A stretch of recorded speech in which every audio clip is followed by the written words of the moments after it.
We work hard so you can get hard. That's a lot. Woo!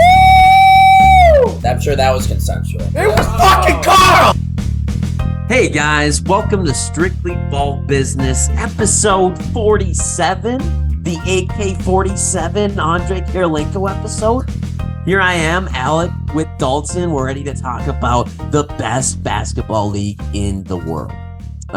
Right now, we're in the offseason, obviously, but there's still things going on. Miles Bridges just ruined his life, so we're going to talk a bit about that.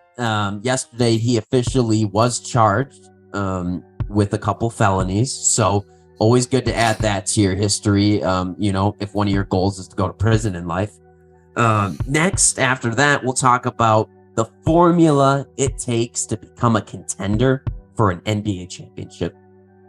After that, we'll talk about the top 5 front offices in the NBA. Maybe these teams that have that formula figured out, We'll also talk a bit about next players that we think are going to become all-stars, why we think that is, and then we'll finish up the episode predicting the Detroit Pistons 5 years from now in terms of their team success and player success individually.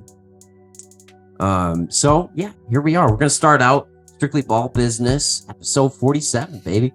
Miles Bridges just ruined his life, and he just ruined another couple people's lives, it seems, and just decided he's a giant piece of shit and wanted to reveal that to the world.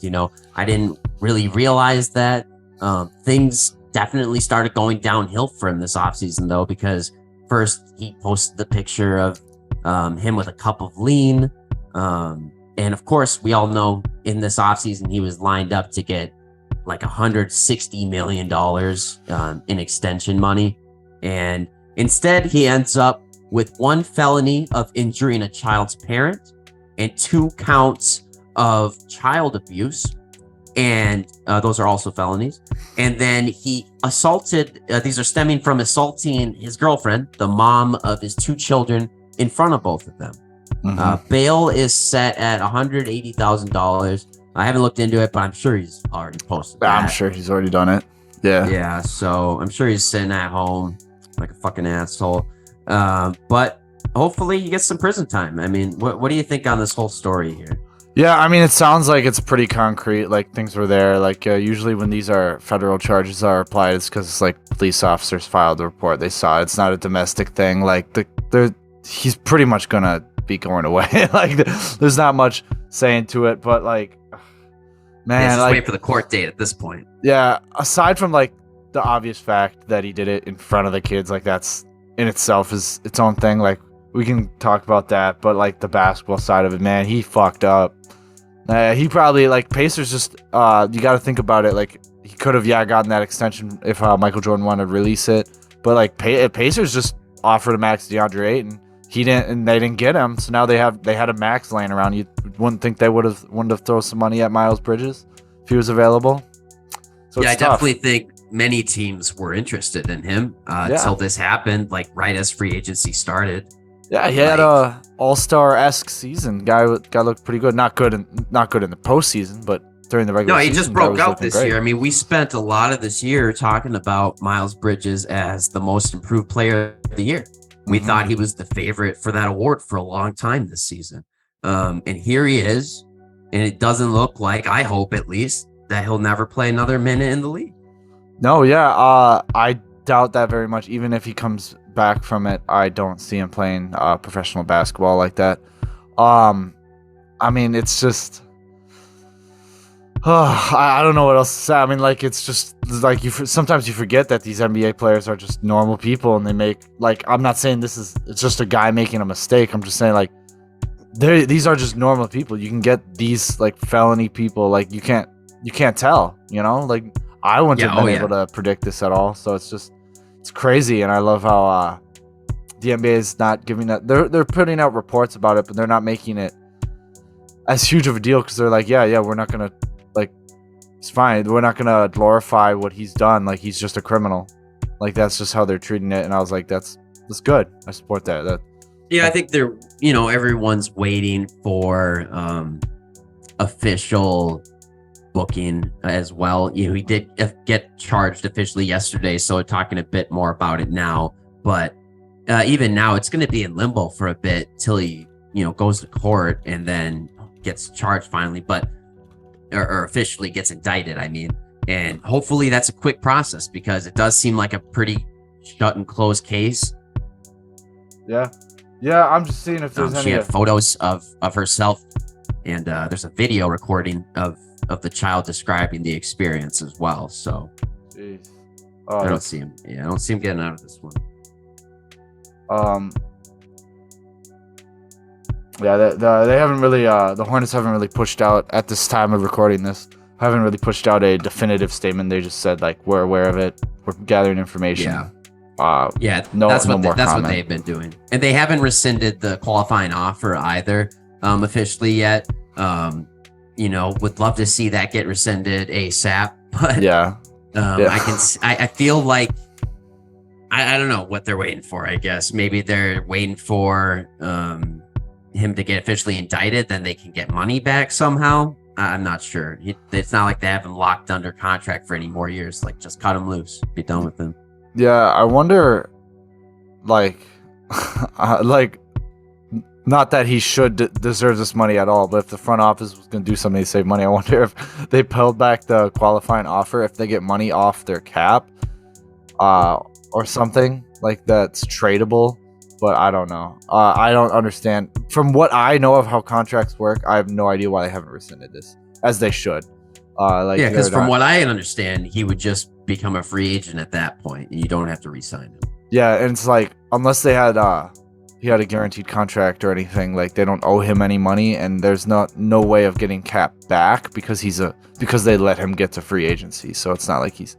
Yeah. I think he has like when they're restricted free agents, they take up a certain, like a projected cap. So his is probably like $15 million, which means all it means is that if they hold on to his rights, then that it takes that off of like the cap. But we're past that point where it matters anymore. So there's no. Yeah, I think it's obvious keeping him there. Only reason they're holding on to him is because the hopes maybe they can play him again, which is deplorable and disgusting and irresponsible. They need to cut him ASAP. I think, especially Michael Jordan owns this team. Like, do you want your reputation destroyed? Because like, I ain't ever fucking touching Jordans. I ain't ever talking good about Jordan again if he supports this guy. Yeah, I mean that's like you can't. This is something like, I mean, you look at like what Jason Kidd did. It's not as similar just because like. I mean, it's similar, but like this is an active player, and like, when Jason Kidd, he's gone. I mean, like, there's no reason any team should be holding on to him. You know, there's not much to say other than they're fucking up. It's irresponsible to like still be like, well, what if this is be like, listen, man, because that's what they're doing. It's the what if 0.1%? It's like, no, it's 0%. Cut him, be done with it. You had a chance to make a statement right away if you were the Hornets by cutting him and saying, we don't put up with that behavior. We are donating, X amount of dollars to women abuse. I think they even did donate something to domestic abuse after that, but then they, still have him on the team. It's kind of like, it's kind of like a slap in the face. Like you fucking say like you care about the victims, but then you continue to have him employed. Like I want to see him cut immediately. Yeah, it's like Russia where they're like, you got to destroy all your nukes. They're like, hey, nukes are bad. Nobody should have nukes. Like, you still have nukes. Yeah, but they're bad. Bad nukes. Nukes are bad. Doesn't make sense. Yeah. So I get that. He fucked up his career, dropped the bag. I don't know what's harder. This fall from Grace or Dennis Schroeder's. Definitely this one. Definitely this one. I mean, this is a guy I hope to never ever see in the league again. So. Yeah, that was about a $150 million punch he threw at his girlfriend, so I guess he's going to feel it. Did you see the photo of her? No, I haven't. One punch. Her whole body was bruised up, dude. Okay, so he abused this woman bad. Like, I'm pretty sure he attacked her. I'm pretty sure he threw her around, like, in front of the kids. Like, disgusting. Throw the fucking book at this guy. Like, I do not want to hear about him again after this. No, that's ridiculous. And yeah, that the report is they just say attacked. She was attacked, not like Literally, not just by like an animal. hit. Yeah, like oh my god. Well, that's all we have. Let's move on from him. This disgusting topic. Come on, man. Thought better of you. Let's get to some lighter stuff. Frickin' Miles Bridges. We'll move on from him. Strictly Ball Business. We are talking about the formula on how to become a contender in the NBA. For you, Dalton, what is that formula? Is it a step-by-step process? You know, what's it going to be? So it is like step-by-step, and it prioritizes certain things. I have 5 variables that fit into what make a championship. And like, it's easy to say the variables, and it's like, so first off, it starts off with a superstar, not an all-star or whatever.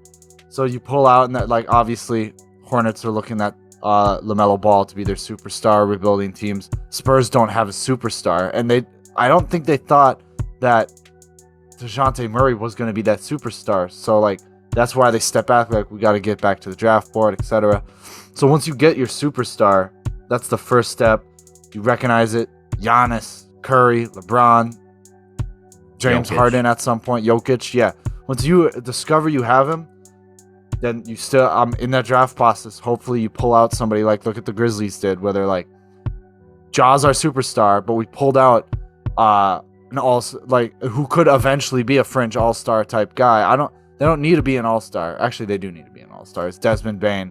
So he might be able to make an all-star. I think he's a potentially all-star type player. Why not? He's just had a great second season.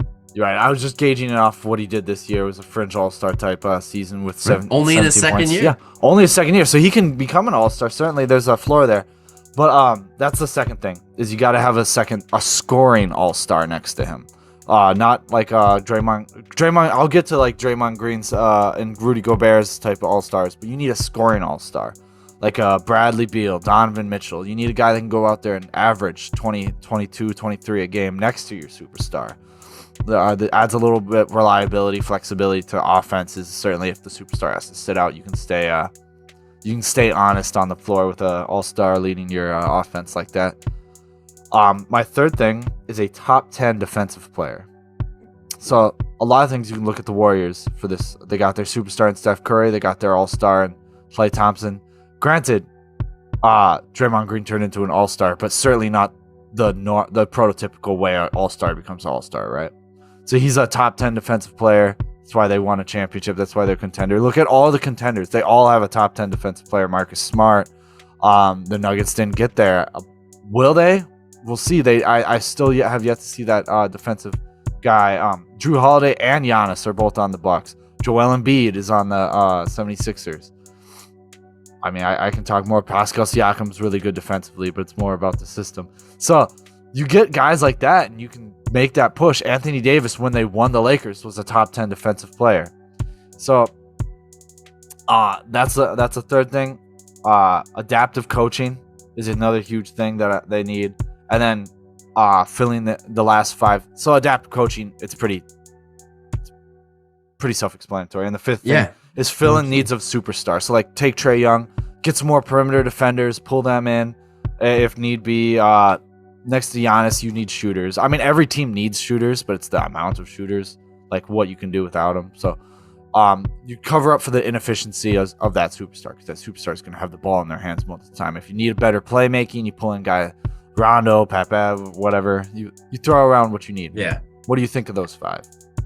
No, I'm down with it. I think that was more than 5 steps. You had quite a few different things linked in there. No, just kidding. I like it though. It makes sense to me. I think overall, like, building your team is not always going to be the same exact formula, but there are, some similarities across teams that win championships. For me, step 1 is gotta get bad. Gotta get really bad if you are a small market to mid-market team. If you're the Lakers or the Heat, it doesn't really matter because you can just bring in nice free agents who want to live there. So, we don't all live under that umbrella. So most teams have to get really bad. Even the Houston Rockets live in Texas. You think a lot of people would be going to Houston. They had to get really bad recently. Yeah, Orlando, Florida. Orlando, Florida. Apparently not everybody likes Disney World. Yeah, I guess. So you gotta get really bad, and then with those picks, you acquire players that are star potential type of players and are hungry to win. So hopefully you get your star out of here. If you're able to get him in like the top part of the draft, great. That's where it usually happens. Not always does it work out that way. Obviously, with Giannis, and in a greater example with Jokic, but like you said, if this is the point where you're just acquiring as many solid, great potential players that you can, and find out which one's your superstar that you're gonna build around, and like where else do you have around that? After that, it's you trade for your missing piece. So like you've got your guys, you figured out, your young guys that have been working within your system. They've got the defensive mentality that your coach has given them, and they understand the plays effectively. Now you're trading for your missing piece that's like a veteran who's already done it for another team, and he's coming in to show you the ropes in another way. So gotta get it like those veterans who really can show you how to win, because most players, like, yeah, they're gonna resonate with some coach as well, but like you need that peer-to-peer coaching as well. And having a guy like Patrick Beverly in your ear, or having a guy like Marcus Morris in your ear, like this stuff is important. A guy who's played in the league a few years, it's going to help your team out a lot. Yeah. No, that's a huge point. Like that fills in that fourth one I had about filling in needs for like if you have like Steph Curry's more of a quiet. He's a leader, but he's more of a quiet guy. He's not that guy that's gonna push it. That's what Draymond's there for, and that's why he's like you fill in the deficiencies of the superstar, and that was one Steph Curry had, and they brought him in. Also, obviously, one of the best Hall of Fame defensive player, I'd say. Well, unfortunately for the Warriors, they were able to bring Draymond in as a second-round pick. Mm-hmm. So, like, it wasn't even like they recognized this need of theirs and they went and traded for it or signed a free agent. They just did a great job at drafting the right guy, and it worked out. Usually doesn't work out that way for everyone, but step 4 for me is just like working the margins each year to improve. So like you've got your team, you've got your coach. Each year there's going to be a reason that you're going to tell yourself why you didn't make it further. And so you're going to make some change. And so each year you just got to improve on the margins. I mean, like what did the Bucks do this year after they didn't make the championship in a year? They decided we're going to extend Bobby Portis because he's great. We know that. And then didn't they do something else? Didn't they bring in someone new? Yeah, they brought so like they brought in Grayson Allen last season. He's staying. Grayson Allen last season. Well, so now he's a big part of their team. They just got they re-signed Serge Ibaka, hoping he's gonna be healthy. I think that was pretty much it. I don't know if they re-signed. We did a video on him. What was that point guard? The back set and that. But no, yeah, but also the Bucks, part of their thing is the injuries. So now as the season goes on, you'll see them a little bit you'll see their stars play less minutes. They're going to make sure everyone's healthy by the time they get in to the playoffs. You're going to see that as a huge thing that's taking place this season. More towards the end of the season, I'd say. Yeah. But I'd say the hardest part of rebuilding, I mean, we say all this stuff like it's easy, but like getting that superstar is the hardest part. I mean, the Magic haven't. Right. That's why you have to get really bad. Yeah. Because it's the easiest way to get that star these days. Exactly. Yeah. And I mean, even that's not it's not a guarantee. Perfect formula because of the lottery. Yeah. And even who you might draft. Timberwolves drafted Andrew Wiggins thinking he was it. Well, and even Andrew Wiggins was one of the better top draft picks the Wolves had in years. They also took Derek Williams 2nd overall, and he was a total bust. Wes Johnson 4th overall, and he was a total bust. Like this year, I don't know who's gonna bust in the top 5, but realistically, they can't all be stars. No, that's right. So like getting that superstar is a lot harder, but everything else can be traded for. But it's really hard to trade for a superstar. The situation comes around sometimes, but if you get into a situation like the Knicks are right now and you're looking to trade for Donovan Mitchell because like you don't already have a star and you're trying to bring one in, then you just end up like gutting the team. Whereas if you're able to draft that guy, then you didn't have to gut your team for him, and you can, improve further on the margin for a better, second and third option. Yeah, I mean, look at the 76ers. They have their superstar, but they traded for that all-star, that scoring all-star next to, granted, Harden's also a superstar, not playing like one currently, but they gutted their entire team for that. He's still a star-like player. And something I'll say on Harden for this upcoming season is I do think he's going to bounce back. He's been fighting some hamstring injuries the last couple of years, and he's been talking about that. And I think scoring is going to come back stronger for him. We'll see how he does in the playoffs, but I think overall still a star player. What's been interesting for the Sixers with building up from where they were was because they were obviously so bad. They were the process, and they accumulated tons of draft picks. They failed on tons of them, but they hit on a couple of them. And now they've pivoted till they've gotten to this point. They traded for a superstar before, and he left them. Now they tried it again, and now this guy wants to stay. It's a new situation, and who knows? Maybe they'll get a championship out of it. Yeah, but these are the pieces that we thought would make a contender. If you guys disagree or you guys have other things that we're missing out, let us know. Comment below. But while we're on this subject, we're going to jump into our top 5 front offices, because we just gave some insight in our last topic about the effect they have and how much a front office, what they do, affects winning a championship. It's not just players on the floor. It's all, and that shouldn't be said because it's just obvious, but still, like they need their shine in the light. So we're here to recognize our top 5. What's your fifth? My fifth, I have the Memphis Grizzlies. I think they have done a phenomenal job in drafting lately. I forget who the executive is over there, but he just won Executive of the Year. So congratulations to him. I think he's a pretty young dude too, from what I remember.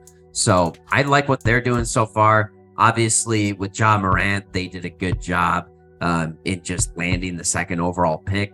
They didn't, do anything else besides being bad the year before to get there. But good job at getting Jaren Jackson. Great job at getting Desmond Bane.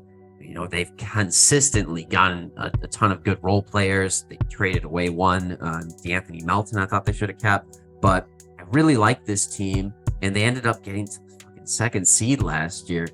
Who knows what they'll do beyond that for this year. Yeah, Zach Kleiman. That's the Zach Kleiman. Okay. Yep. Yeah, he's a pretty young guy from what I remember. Yeah, the Grizzlies, they didn't make my list, but they did a great job. They're like I told you at the beginning of this episode, I went through a few of these, and I was like, there could be a lot. Like everyone's top 5 can look completely different, because there are some that do some really good things. Like the Grizzlies, obviously, they've drafted really well. I'm still a little questionable on some trades that they've made, but they've done a great job overall. I'd say they would be my 6th or 7th, but they've been awesome. I mean, I was questioning trades that they did till they got the second seed this year. Yeah, that's right. I mean, then it was like, okay. I mean, they obviously know more than me. Yeah, for sure. I mean, all we talk about all this stuff, but like we obviously don't know that much. We just like talking about it. Yeah. But my 5th is they might be a lot higher on your list. Is the Miami Heat. Pat Riley, legend. He's gonna be a top 5 executive of all time, probably, if not the top 5. He's great. This best culture in the NBA, and that's been bred from top to bottom, from the worst player to the highest exec, and that's just been for years, almost since creation of the Heat, has that been around. And they've shown they've drafted well. They've been able to retain their stars, keep them happy, and they make splashes in free agency. I mean, the Heat they weren't exactly before LeBron went there, and they weren't a free agency destination, but they created it with how they did it. And now they forever will be, because of the South Beach 3, Oh, yeah. No, for sure. That's a great front office there. Pat Riley has been a mogul in the NBA for years.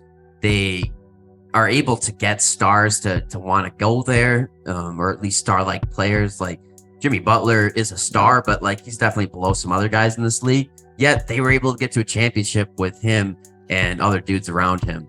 Duncan Robinson, I felt like came out of nowhere.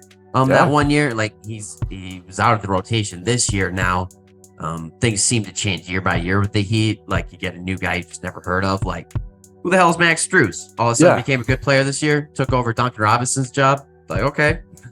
Yeah, they get all these undrafted. Like they have the best scouting department for undrafted players. Them and I'd say the Warriors can take these undrafted players and develop them so well. They find them that they have great job. They both do great jobs. So that's the most impressive spot. Yeah, totally agree.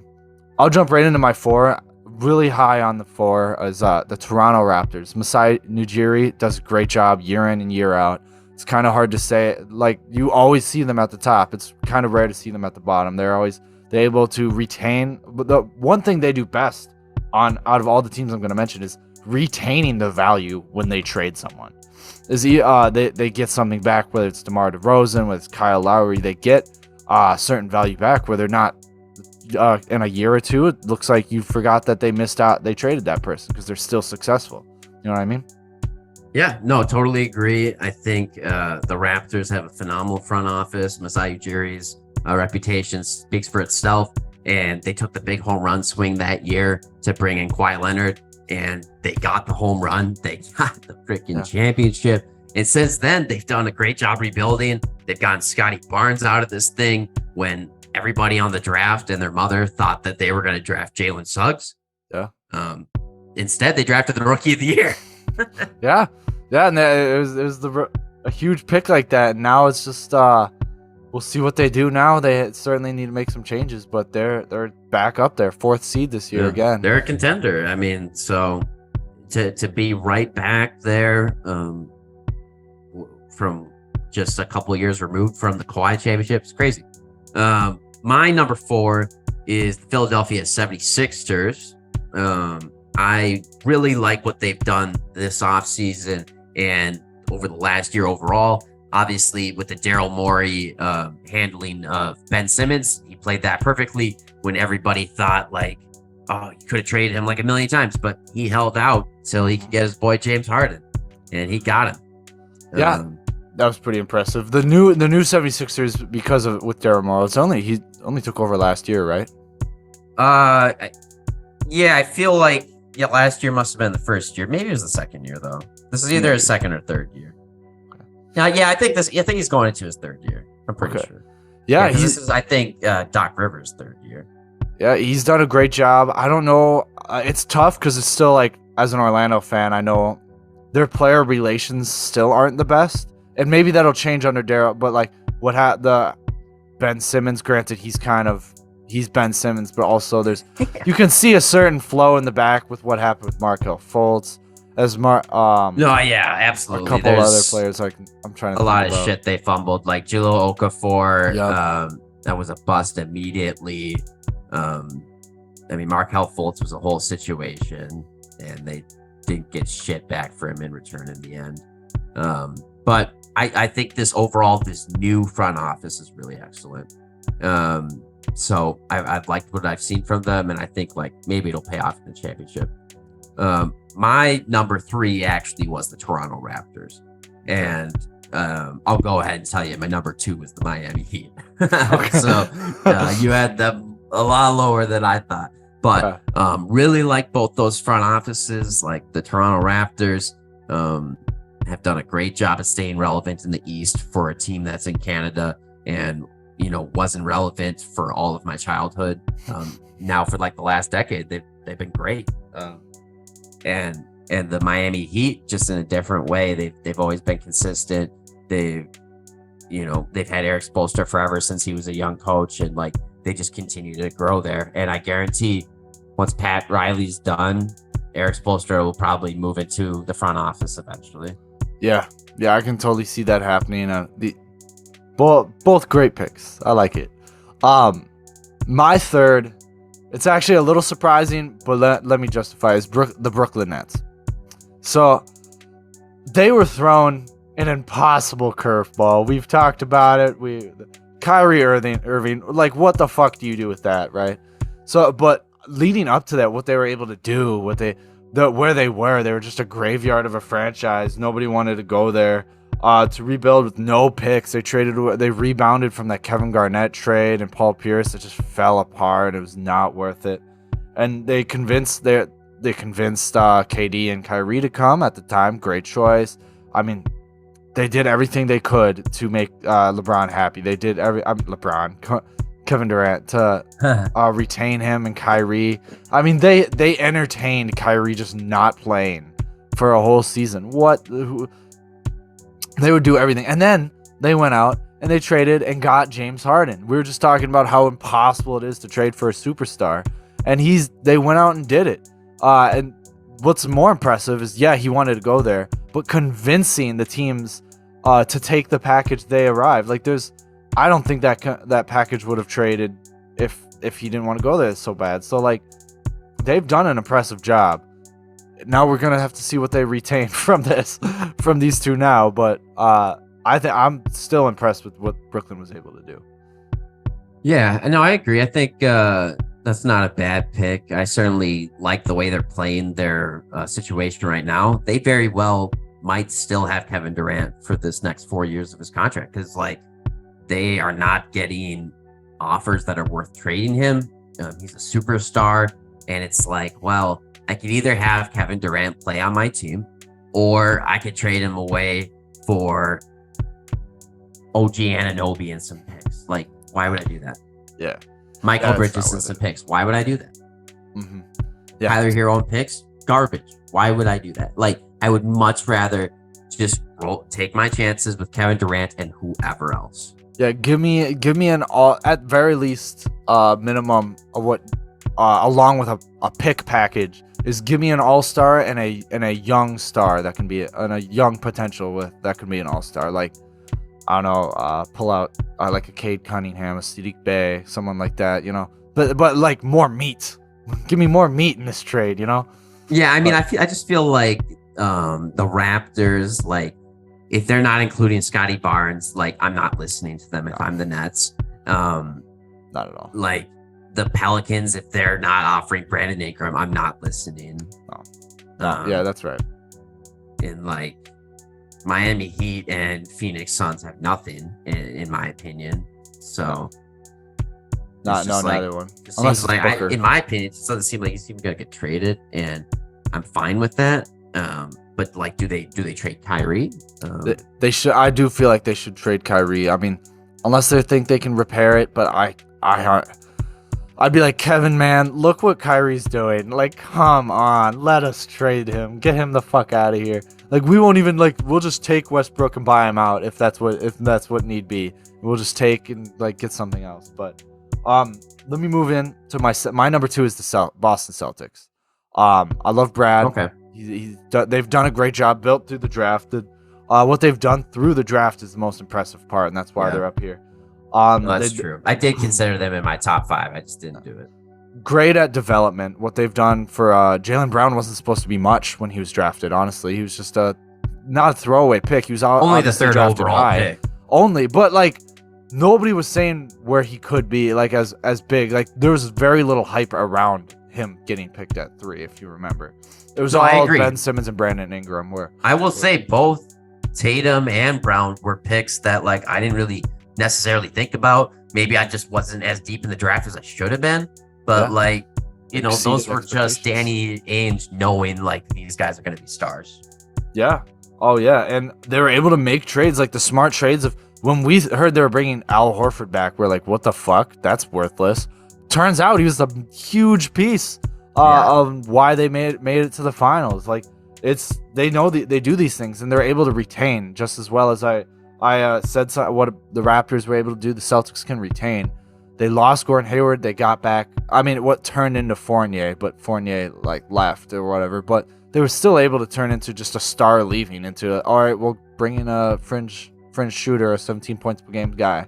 We can get that. So they were able to do a bunch with what they can do. So they used the tools at their disposal, and I really was impressed by that. Brad Stevens, what a guy. Yeah, and they, you know, from that Brooklyn Nets and Celtics trade from years ago, they got Tatum, Brown, and Marcus Smart from those picks. And there was a pick that the Celtics ultimately traded away to the Cavs for Kyrie Irving, and that pick turned into Colin Sexton. So out of all the picks they got from Brooklyn out of that trade, it was Jason Tatum, Jalen Brown, Marcus Smart, and Colin Sexton. Like, what? Yeah, insane. Absolutely insane. Robert Williams, great pick. And Yeah, 27th overall pick. Like, you fucking just nail that. You get a great defensive center. Like, what else you asking for there? Like, at that low in the draft, you basically never get someone like that. No, I know it's all for that. But all right, so that was who was your first pick? I think we both have the same here. I mean, it's the Golden State Warriors, Yeah. obviously. Fresh off the championship, they're in the tail end of their dynasty, I hope. But I don't know. Yeah, you don't know. We still could run it back next year, the next 2 years, I say. The Jordan Poole era is about to start, you know? Yeah, I don't know about that one, but they've done a great job all around the board. We've touched on everything this video, and they've done all of it correctly. Trades, development, undrafted scouting, drafting. What have they done wrong? Yeah, I mean, they continue to hit it every year, and they traded for Kevin Durant 1 year because he was enthralled enough to go there. Signed him. Then they traded him. Signed him and then traded him. But yeah, I mean, really, they've only, like, the reason they have Wiggins on the team is just because, like, they've pivoted from, Durant to D'Lo to him, just by trying to fluctuate some money here and there. But Joe Lacob, he's always been willing to pay the luxury tax. Today I saw he called the luxury tax unfair. To that I say, shut the fuck up. You're a whiny billionaire. Like, you won 4 championships. You have, like, I think it's like the 3rd most profitable franchise in the NBA right now. Shut up. Like, Yeah. Come on. Like, that's what I would say to that. I've got about no sympathy for him there because, I mean, he's definitely still making more money than he's losing by far. But yeah, this Warriors team has made it easy to like them in a lot of ways. Obviously, like, I hated them like when they had Durant. This championship they had this year, it was cool to see. Really, enjoy Steph Curry as a player and Klay Thompson, and they were both drafted by the team, and obviously Draymond was too, and a bunch of other guys. And they continue to find guys deep, like Jordan Poole, Gary Payton, like Gary Payton II. I mean, he just was applying to be an intern before this season, and they told him, no, eventually you're going to get a spot in the rotation. Crazy. And then they got him a good career now. Yeah, I mean, what the craziest thing is now, once all is said and done, the Golden State Warriors are now a major franchise. I can still see people just wanting to go there in the future, whether Steph Curry's there or not. I still think they're going to be a major market now because of what they were able to do. They've just turned that in. They have catapulted themselves. Like, I mean, they've been more relevant than they've ever been in their history now. I mean, they were not a championship winning franchise before this, really. No. But Golden State Warriors, no brainer. That's not that hard to think of. Yeah. What might be a little hard to think of is as we shift roles, we predict. Just as last season we had, this season we saw a few first-time All-Stars join. Now I want to ask you, who do you think this season will get to enter the stage for the first time? That All-Star game. Who's rookie All-Star is it this year? I think this year Tyrese Halliburton and Anthony Edwards are the guys I got my eyes on. I think there's an outside shot for Keldon Johnson and Desmond Bane as well. But really, really looking at Tyrese Halliburton and Anthony Edwards to be those guys to break out this year. Tyrese Halliburton is going to have a full season with this Pacers team where he's mainly running the show. And he's got a new running mate there in Benedict Mathurin, who he can throw some assists to. He's still got Miles Turner. They almost got DeAndre Ayton. So you know that the Pacers are interested in getting better. So who knows? Maybe they're going to trade for someone. Yeah, I mean, maybe they might end up getting Ayton at the trade deadline anyway. For Miles Turner and Buddy Hield or whatever. We'll still see. Because that Ayton can't get traded till January now, and you got to think that he's not happy. So, I mean, I think he's happy. He got his money. we'll see. I mean, he wanted to leave the Suns for a reason, but that's not the video. So, I didn't think about Tyrese Halliburton. Sir, I think he's gonna have all-star numbers. I don't think he'll make it just because of team success.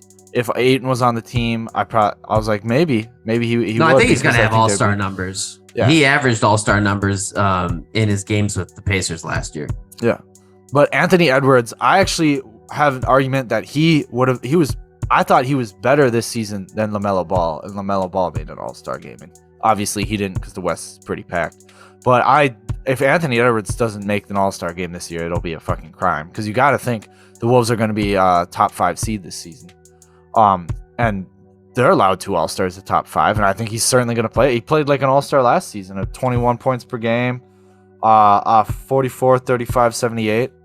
Yeah, I'd say. I've seen all-stars do worse.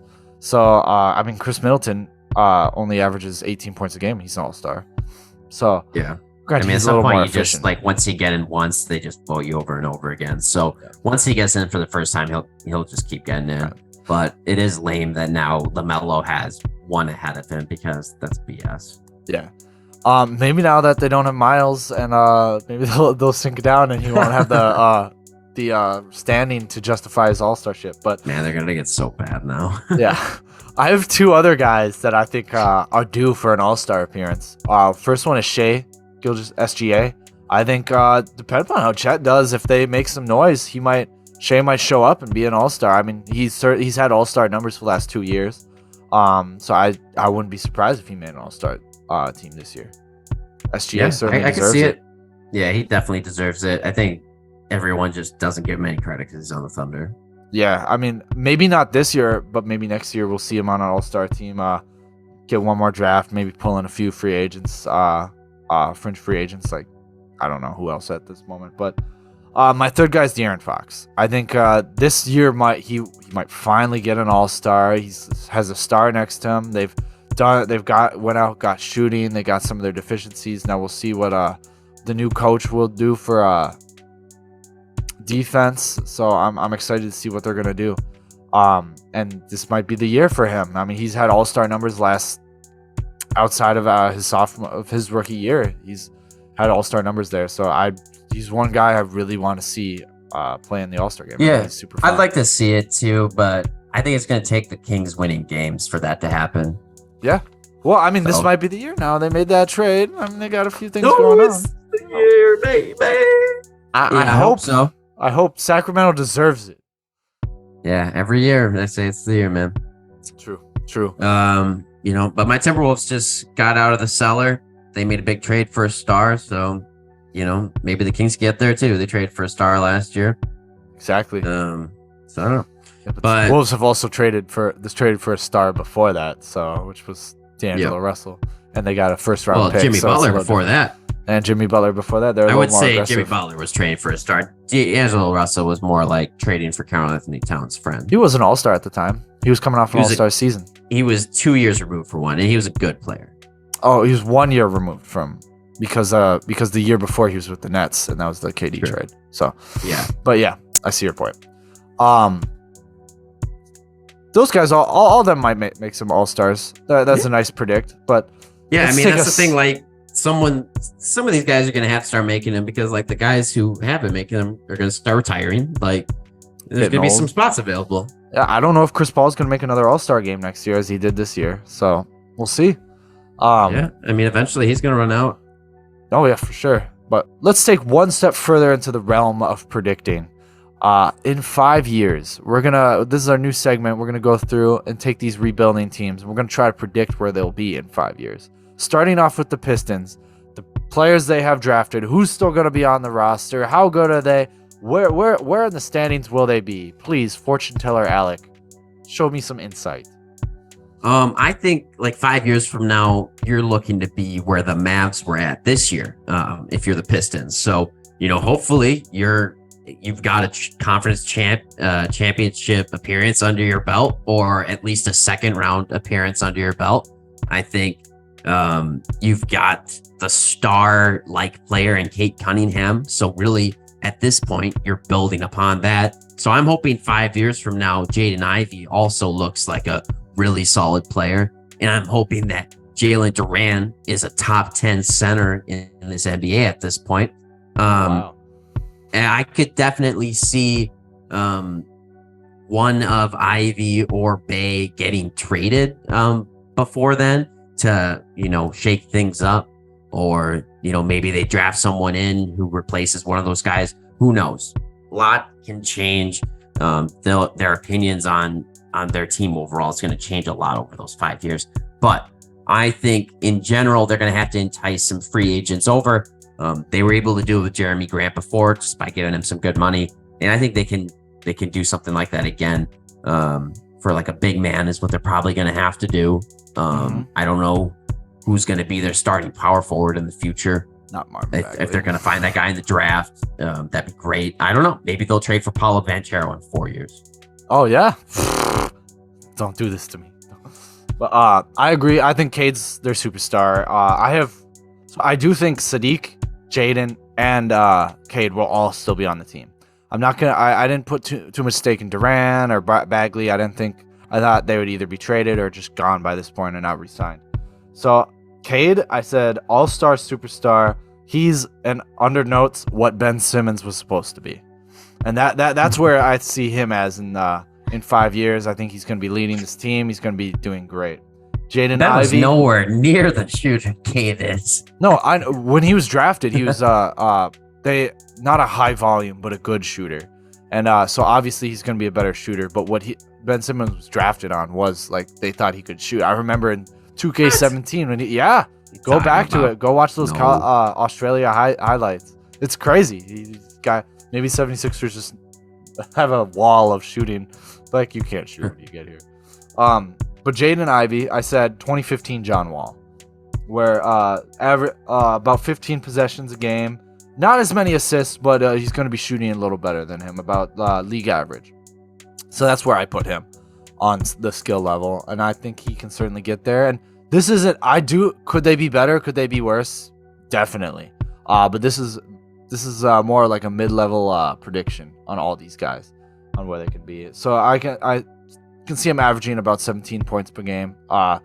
Mainly because I expect Cade to be the full superstar and getting 26, close to 30 points per game, and that's why he's taking all the possessions.